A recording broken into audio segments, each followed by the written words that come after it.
Today we're going to talk about who's buying and how will they pay for it. Because as you think about who's buying, what they need, and how they're going to pay for it, it will help you to build things and position things now in your business to make people more willing to buy.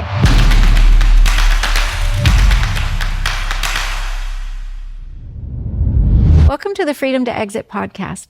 I'm Lani Dickinson, former Fortune 175 CEO, bringing you expertise in private equity insights, turnarounds, sustainable growth, and positioning yourself for a very satisfactory exit. So let's dive in. When we think about individuals, those are the people who are being trained out there on the internet to buy your business for nothing, for no money down, keep you in it, have you running it as an employee. Make no mistake, the only reason they can teach people to do this is because most people have not built their businesses in a way that makes them sellable. Remember, only 1 in 5 actually sell. 4 out of 5 don't sell, which means 4 out of 5 are really a target for all of this training about how to buy a business for nothing. An individual these days is not looking for an owner-operator job. They are looking for more of an absentee, almost owner status, and they are looking for cash flows. When you're dealing with an individual or a couple of people who are looking at your business,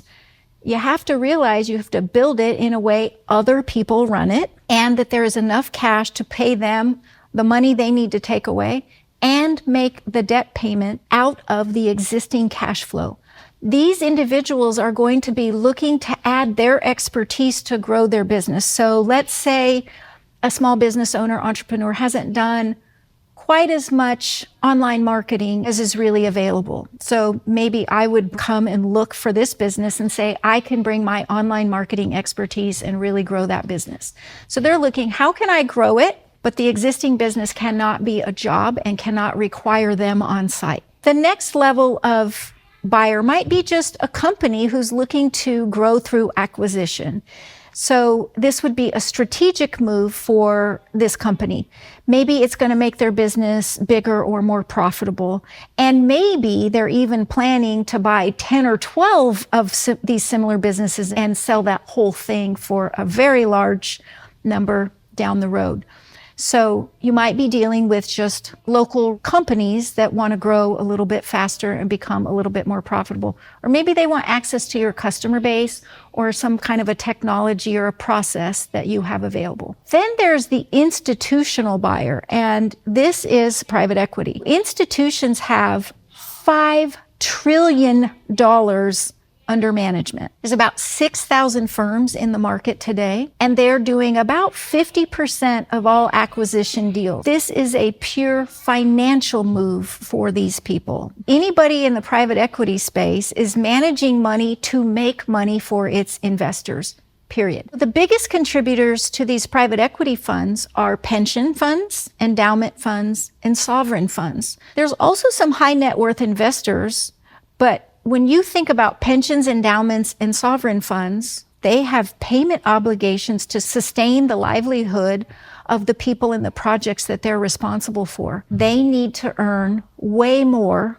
than the 7% they can earn in the stock market. They have to have 20 and 25% returns to be able to keep up with inflation and the rising costs of the premiums that are being paid out. What the institutional buyer must have from your business is obviously cash flow, growth at better than a market rate, and it must have a management team in place. The private equity funds don't have a bunch of management teams to go deploy in everything they build. They are truly buying the cash flow and the profit to be able to do these sustaining activities. They grow by acquisition and then growth of what they acquire.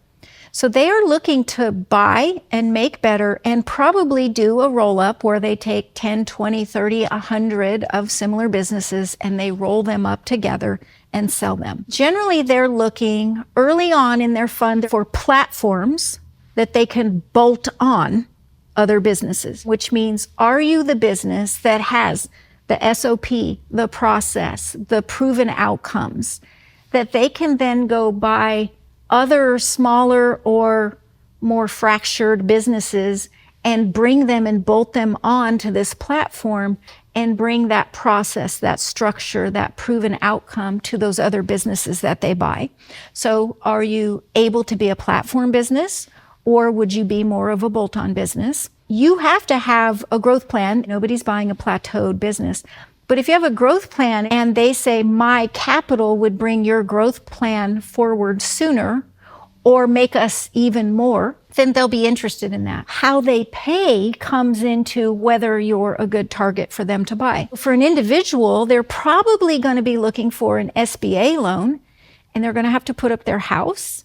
And the benefit to them is they get a bunch of money they don't have to raise from somewhere else. And it's at SBA interest rates, which are probably more favorable than going down to the local bank or borrowing from other people. They're going to have to put 10% cash down, and potentially they're raising money to cover that. And you keeping your real estate may potentially be a form of future cash flow. So if the business seller keeps the real estate, but the buyer still needs to do the business on the land, this can drop the acquisition price so that the buyer can more easily afford the amount. Just know that real estate and the building is something that might create future cash flows in this, and know that individual buyers are probably looking for some version of seller financing. If they are being trained by these people we've talked about on other podcasts that are teaching people how to go buy and negotiate for seller financing and seller earnouts, it's probably going to be a topic you're going to need to be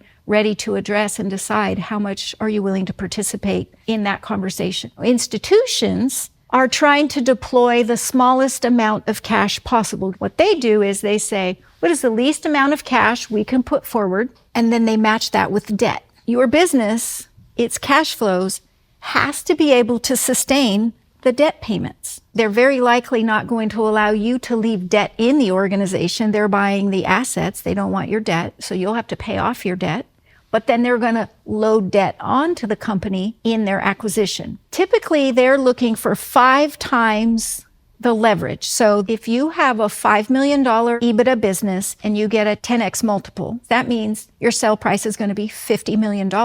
They're going to do probably $25 million in cash and $25 million in debt. Your company has to be able to pay that debt payment after it's sold. Now, what this tells you is they must still make their 20-25% returns and then cover those debt payments. So your EBITDA has to be high and you have to be profitable. You have to have margins that allow that cash flow to make those payments. I've done a private equity turnaround, and I was the CEO who was brought in because they couldn't get the existing team to make the changes that needed to be made to get to those profit margins. Sellers who say they're going to change the culture, they're going to change the people, it almost always happens because they are going to do whatever hard things need to be done to get those returns. 73% of founder CEOs do not make it their 5-year holding period because of this inability to do the hard things. The future payment, often called the second bite of the apple, seems sexy, but when we know 73% of people selling really don't make the cut at that 5th year, that means that second bite of the apple might not come in the way that we thought it was. So if you're finding all of this helpful, feel free to like, share, and subscribe, and certainly return next week where we continue to dive in more deeply on all things related to freedom to exit.